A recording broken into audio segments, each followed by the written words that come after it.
हमारे सभी पाठकों को प्यार भरा नमस्कार। तो दोस्तों, आज की कहानी है, तुम क्या चाहती हो कि तुम्हारे सारे ससुराल वाले उसी हॉस्पिटल में एडमिट हो जाए जिसमें तुम्हारे पापा हैं। प्रिया अभी तैयार होकर घर से निकल ही रही थी। उसकी सास सरला जी ने टोक दिया, बहू कहाँ जा रही हो? प्रिया ने बहुत विनम्रता से जवाब दिया, माँ जी, पापा की तबीयत बहुत खराब है। माँ बहुत घबरा रही है, उन्हें देखने जा रही हूँ। यह कहकर प्रिया बिना जवाब का इंतजार किए घर से बाहर निकल गई। सरला जी को उसका व्यवहार अच्छा नहीं लगा, लेकिन पिता की बीमारी की खबर सुनकर वे चुप रह गई। प्रिया जल्दी से घर पहुंची तो देखा पापा का खांसी की वजह से बुरा हाल था। प्रिया ने माँ से कहा, मैंने आपसे पहले ही कहा था कि पापा को किसी अच्छे डॉक्टर को दिखा लेते हैं। खांसी बढ़ती जा रही है, लेकिन आप दोनों किसी की सुनते नहीं हो। तुम पापा को संभालो, मैं ऑटो लेकर आती हूँ। हम बड़े हॉस्पिटल चलेंगे। प्रिया पापा को लेकर अस्पताल पहुँच गई। वहाँ डॉक्टर ने उन्हें एक इंजेक्शन लगा दिया, जिससे उन्हें कुछ आराम मिला। डॉक्टर ने प्रिया से कहा, देखो अभी तो हम इन्हें एडमिट कर रहे हैं, कल इनके सारे टेस्ट करेंगे, उसके बाद ही ठीक से इलाज शुरू होगा। प्रिया पापा को एडमिट कराकर घर पहुंची तो उसके पति रोहित उसकी प्रतीक्षा कर रहे थे।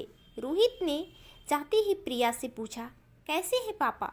तुम तो उन्हें देखने गई थी, कितनी देर लगा दी? तुम्हें पता है ना, माँ से खाना नहीं बनता, आज सब भूखे बैठे हैं। कम से कम पापा को सोचती, अपने घर की जाकर बैठ गई। यह सुनकर प्रिया की आंखों से आंसू छलक उठे। उसने किसी तरह अपने आप को संभालते हुए कहा, पापा की तबीयत बहुत खराब थी, उन्हें हॉस्पिटल में एडमिट कराकर आ रही हूँ। आप सब बैठिए, अभी मैं 10 मिनट में आप सबके लिए खाना बना देती हूँ। यह सुनकर रोहित का गुस्सा कुछ शांत हुआ। उसने कहा, नहीं रहने दो, खाना मैंने बाहर से ऑर्डर कर दिया है, तुम बस माँ के लिए 1-2 रोटी सेक देना, वे बाहर का खाना नहीं खाती। तुम जाकर नहा लो, हॉस्पिटल से आई हो। प्रिया को रोहित का उसकी केयर करना अच्छा लगा। वह जल्दी से नहाने चली गई। नहाकर उसने माँ जी के लिए खाना बनाकर उन्हें परोस दिया। वह जल्दी जल्दी खाना बना रही थी।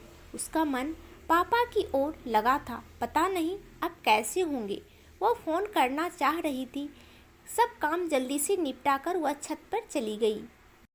वहाँ उसने माँ को फ़ोन लगाया। माँ, अब कैसी तबीयत है पापा की? माँ ने कहा, बेटा तेरे जाने के बाद तो इनकी तबीयत और बिगड़ गई थी। इनके खांसी के साथ खून भी आ रहा था। डॉक्टर ने तुरंत सारे टेस्ट कर लिए, सुबह तक रिपोर्ट आ जाएगी। मेरा मन बहुत घबरा रहा है, तो अभी आ सकती है क्या? प्रिया ने कहा, ठीक है माँ, मैं आती हूँ। तभी माँ ने कहा, अरे मेरा दिमाग तो काम ही नहीं कर रहा, तू इतनी रात को कैसे आएगी? तू सुबह आ जाना और एक काम कर देना, मेरे पास चेक बुक है, सुबह 10,000 जमा करने हैं, तभी इलाज शुरू होगा। तो मेरे से चेक लेकर बैंक में पैसे निकाल कर यहाँ जमा कर देना। कुछ देर बात करके प्रिया नीचे आ गई। उसने देखा सब सोने जा चुके थे। वह रसोई में जाकर काम निपटाने लगी। आज उसे अपना बचपन याद आ रहा था। उसके पापा कहते थे, मेरे बेटा नहीं है तो क्या हुआ, बेटी है, इसे मैं इस काबिल बनाऊंगा कि मेरा बेटा बनेगी। आज अपने आप को कितना लाचार मान रही थी प्रिया। काश वह लड़का होती तो कम से कम इस समय अपने पापा का ख्याल तो रख सकती थी। किसी तरह काम निपटाकर वह सोने चली गई, लेकिन आंखें में नींद नहीं थी। उसने देखा रोहित गहरी नींद में सो रहे थे। सुबह वह जल्दी उठ गई। सबके लिए नाश्ता बनाकर रोहित का लंच पैक करके वह निकलने के लिए तैयार हो रही थी। तभी उसने देखा कि उसकी अलमारी में 10,000 रुपये पड़े हैं, जो रोहित ने परसों घर खर्च के लिए दिए थे। प्रिया ने सोचा, कुछ कर पैसे पर्स में रख लिए और हॉस्पिटल पहुंच गई। वहां उसने पैसे जमा करा दिए। पापा के पास पहुंची तो देखा पापा कुछ ठीक लग रहे हैं। वे प्रिया को देखकर मुस्कुरा दिए। तभी माँ ने कहा, बेटा ये चेक ले जा, बैंक से पैसे निकाल कर जमा कर दे, तभी रिपोर्ट मिलेगी। प्रिया ने कहा, माँ पैसे मैंने जमा कर दिए थे, अभी घर जाऊंगी तो बैंक से निकाल लूँगी, पापा का इलाज अभी शुरू हो जाएगा। यह सुनकर माँ ने कहा, अरे बेटा तूने यह क्या किया? तेरे ससुराल वालों को पता लगा तो ना जाने तुझे कितना भला बुरा सुनाएंगे।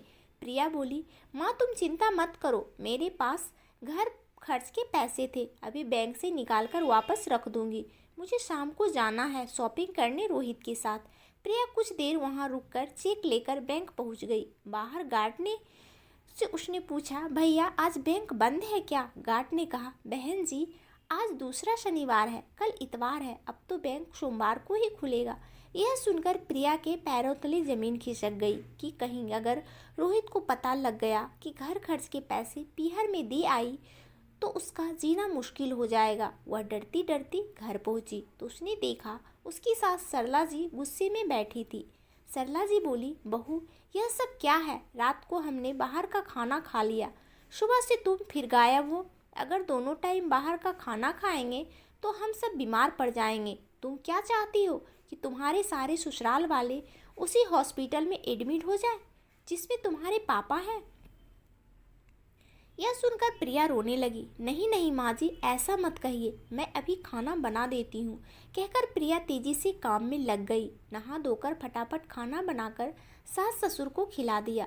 इधर उसे पापा की चिंता भी थी, उधर उसे रोहित के गुस्से का डर। जब उसे पता लगेगा कि घर खर्च के पैसे मैंने कहीं और खर्च कर दिए हैं तो फिर क्या होगा। शाम को रोहित ने आते ही शॉपिंग के लिए चलने को कहा। प्रिया ने उसे कमरे में ले जाकर सारी बात बता दी। यह सुनकर रोहित को बहुत गुस्सा आया। उसने कहा, यह अच्छा है, मैं इसीलिए बिना भाई की बहन से शादी नहीं करना चाहता था। आज वही हुआ जिसका डर था। मेरी कमाई अपने माता पिता पर लुटाती रहो। यह सुनकर प्रिया के सब्र का बांध टूट गया। उसने कहा, मैंने सिर्फ एक दिन के लिए पैसे लिए हैं, सोमवार को वापस कर दूंगी। और रही बात बिना भाई की बहन से शादी करने की, तो वो तुमने इसलिए की कि इकलौती बेटी की सारी जायदाद तुम्हें मिल जाए। आज मेरे पापा हॉस्पिटल में हैं और मैं डर डर के उन्हें देखने जाती हूँ। घर आते ही सब मुझे उल्टा सीधा सुनाते हैं, जैसे अपने पापा के पास जाकर मैंने कोई गुनाह कर दिया। मैं अभी अपनी माँ के पास जा रही हूँ। अपने पापा को मैं अकेला नहीं छोड़ सकती। सोमवार को तुम्हें तुम्हारे पैसे मिल जाएंगे। तब रोहित ने कहा, मैं भी देखता हूँ वे तुम्हें कब तक रखेंगे, अपने आप रोती हुई वापस आएगी। प्रिया ने जवाब दिया, उसकी नौबत नहीं आएगी। मेरे पापा ने मुझे इतना काबिल बना दिया है कि मैं अपना और अपने माँ बाप का पालन पोषण अच्छे से कर सकूं। यह कहकर प्रिया एक बैग में कपड़े लगाकर पीहर की ओर चल दी। आज उसे ऐसा लग रहा है जैसे वह बेटी होने की कैद से आज़ाद होकर पापा का बेटा बन गई है। अब वह केवल अपने माँ पिताजी का सहारा बनेगी। अपने घर पहुंचकर उसने बैग रख दिया और सीधा हॉस्पिटल पहुंच गई। माँ के पूछने पर उसने कुछ नहीं बताया। उसने कहा, चिंता मत करो माँ, रोहित ने मुझे यहाँ रहकर पापा की देखभाल करने के लिए कहा है। यह सुनकर माँ बहुत खुश हुई। अगले दिन पापा की रिपोर्ट आ गई। उसमें लंग्स में इन्फेक्शन था। उसी समय उनका इलाज शुरू हो गया। सोमवार के दिन प्रिया ने 10,000 रुपये अपने ससुराल भिजवा दिए। कुछ ही दिनों में उसके पापा ठीक हो गए। प्रिया ने इसी बीच एक नौकरी ढूंढ ली थी।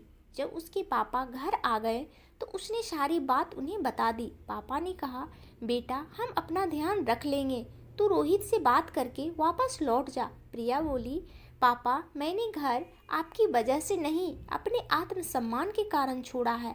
अब मैं बेटा बनकर आपकी सेवा करूंगी, आप परेशान ना हो। दोस्तों, आपको क्या लगता है, प्रिया का ये निर्णय सही है या गलत? कमेंट करके ज़रूर बताएं। और आपको ये कहानी अच्छी लगी तो इस कहानी को लाइक और चैनल को सब्सक्राइब जरूर कर लीजिएगा। और आप सब अपने जीवन में बहुत बहुत बहुत खुश रहिए, यही भगवान से प्रार्थना है। आप सबका दिन शुभ हो, मंगलमय हो। धन्यवाद दोस्तों, मिलती हूँ एक नई कहानी के साथ अगले दिन।